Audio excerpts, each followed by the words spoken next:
वडीगोद्री गावातून भुजबळांनी केलेल्या टीकेला मनोज जरांगे पाटलांनी प्रत्युत्तर दिलंय। लक्ष्मण हाके यांचं आंदोलन छगन भुजबळ यांनीच उभं केल्याचा आरोप जरांगेंनी केलाय।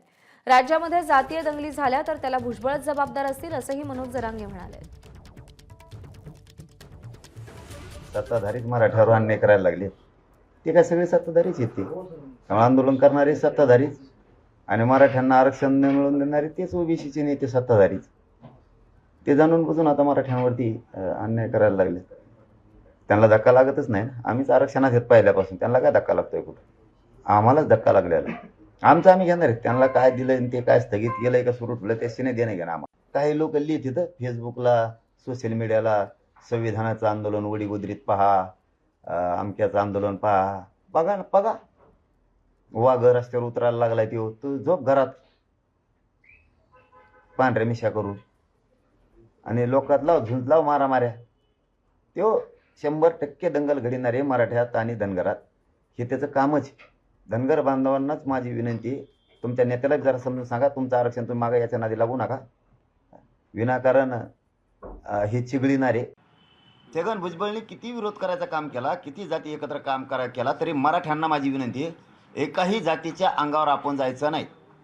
हे सगळं छगन भुजबळ करतोय, एकटा दोषी देव।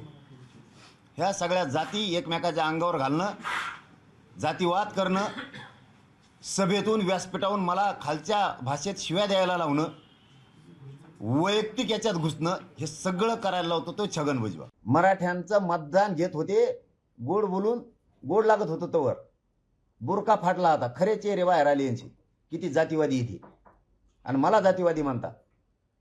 मराठ्यांचे नेते जरा थोडे शहाणे व्हा आता।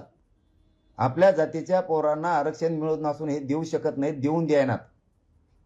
मग तुम्हाला नुसतं निवडून येऊन करायचंय काय? ते खोटं निवडून येऊन त्यांच्या मताची गरज आहे निवडणुकीत असं तुम्ही म्हणता।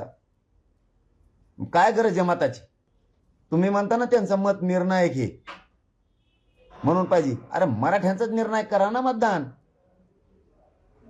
मराठ्यांचाच निर्णायक करा। मराठ्यांना आरक्षण नाही मिळालं पाहिजे मग हे मराठ्यांच्या नेत्याचं म्हणणं आहे का? आता ते जर वाघ रस्त्यावर उतरण्याची भाषा करणार असला आणि भांडणं लावून देणार असला, दंगली घडून आणणार असला, मी हात बांधून घरात बसू का?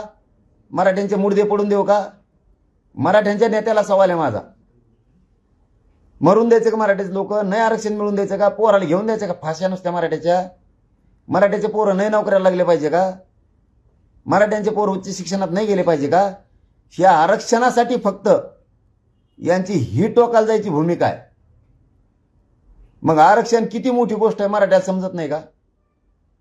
आपल्या लेकराला मिळाल्यावर आपले किती मोठे होते। एबीपी माझा, उघडा डोळे बघा नीट।